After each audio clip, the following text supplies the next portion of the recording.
Hello, Abraham. It's been a while. It's interesting, the last thing that you said, and I'd like to get into that.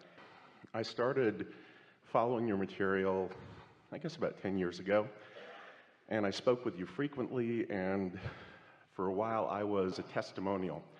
You know, my health, my business, my net worth, everything just went like this. And then a few years ago, one by one, they just started kind of flattening out and then going down a little. It's not bad, but it's not like what it was before, sort of effortless and just flowing. What were the thoughts that I was thinking that made that happen? We will help you sort that out.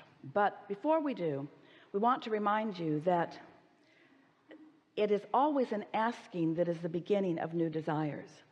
And so when you first came into awareness of this conversation about creating your own reality in the way that we are presenting it here, you were like most people in that you had many desires that were not feeling to you like they were controllable. It's like when you pull the slingshot back, the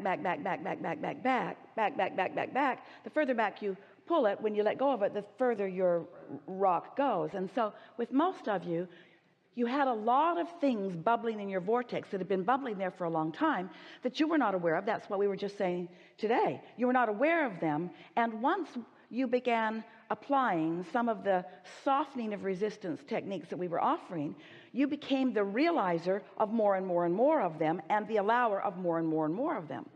But it is so helpful that life causes you to keep putting more and more and more things, material, basis for creation, back into the vortex. And so recently we've been talking, we'll just give a little recap for the benefit of people that may not have heard it, and then we're going to tell you something new that we know you've also heard, but it's important to this conversation. So step one is life causes you to ask, and when you ask, it is given every time. So you ask and it's given, but it's given in this vibrational vortex version that we were talking about, where even though it's been given, you don't know that it's been given. You don't know that it's in there. You don't know that it's been given because you can't yet see it, hear it, taste it, and touch it, and smell it, and so forth. And that's where you were when we first met. Not completely, but a lot of things were at that state. Step 1 and 2, then ask. Step 2 is it's given. It becomes a vibrational reality.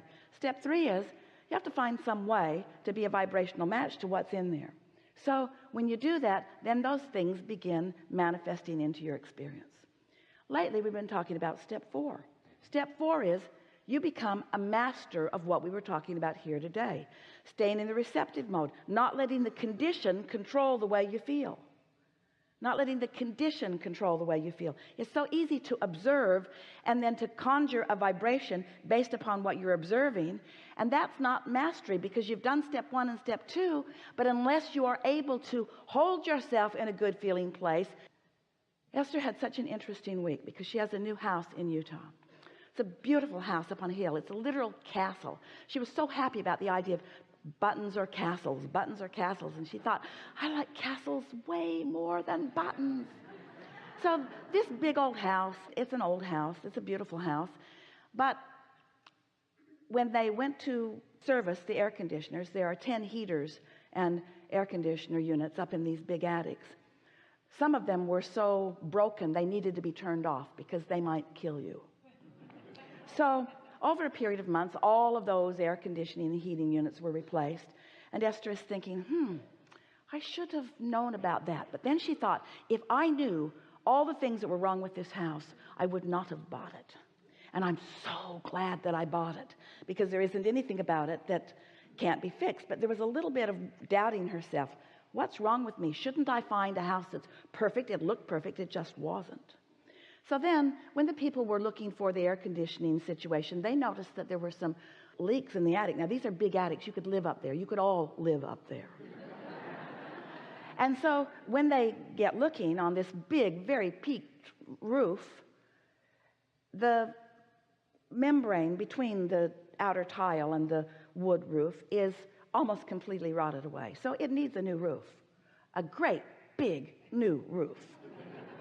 So they bring cranes in, and they bring big trucks in, and they break the driveway with the big cranes. And Esther began thinking and saying, one step forward, two steps backwards, one step forward, because it just seemed like she was never going to get to the end of all of that. But then things started going, and Esther started relaxing, and she acknowledged that it's an old house. And then she remembered something that Jerry told her every single day. We're just molding it into place. It's the process. So then Esther thinks about all the nice people she's getting to meet and how much fun she's having making decisions and how much more beautiful the new roof is because she got to choose a roof that looked the way she wanted it to look. The color was better for her. And so now she's almost ready to invite some of you to come and play with her in some special seminars in this wonderful, beautiful place that she really thinks you'll really like it when you get there. And then she got a call yesterday that the new roof is leaking. The new roof took months to put it up and cost is leaking. How can that be? I teach the science of deliberate creation. How can this be happening to me? So Esther says, well, we just have to do whatever we need to do. And so they begin looking, and they find that not only is it leaking, there are big chimneys. There are 17 fireplaces in the house, and they're big chimneys. She shouldn't have bought it, should she? No, she didn't.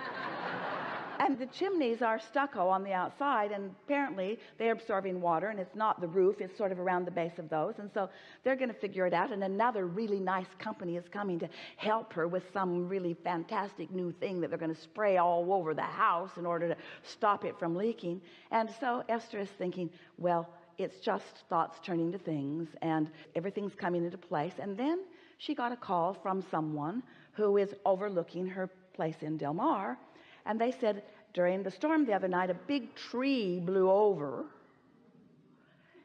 Didn't cause any damage. It was right where her van that she just bought was sitting.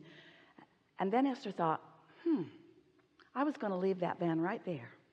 And then all of a sudden one morning I woke up and I thought, I think I'll drive that van out to Texas and show it to the kids. So she got up the next morning. She had a few days. She got in the van. She drove it to Texas.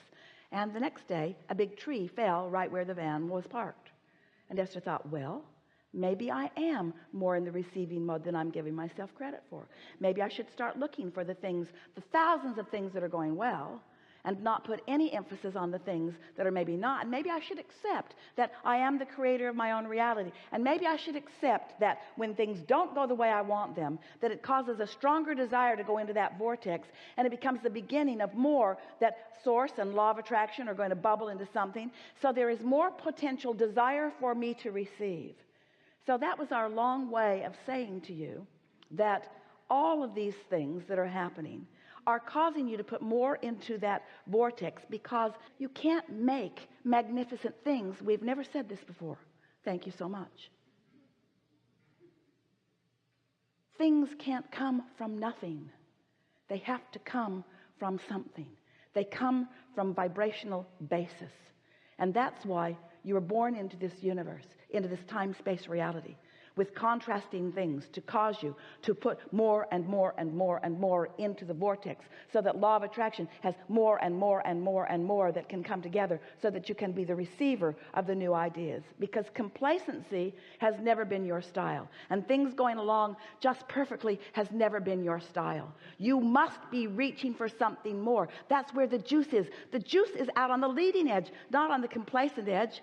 The juice is out on the exaggerated, contrasting edge, not out of the, everything's perfect in my life edge. That's when there's no reason to mold anymore, you see. Want to talk about something specific? Actually, I think that you've just covered it nicely. I will say a couple of things. First, that a couple of months ago, I was whining to a friend, and I had been doing quite a bit of whining recently, and she said, why are you even saying this? You're an Abraham person. What's wrong with you? And Esther gets that all the time. She's not just an Abraham person. But I will say that my friend was absolutely right, and that kind of shook me a little bit. And over the last couple of months, things have turned around quite a bit, to the point where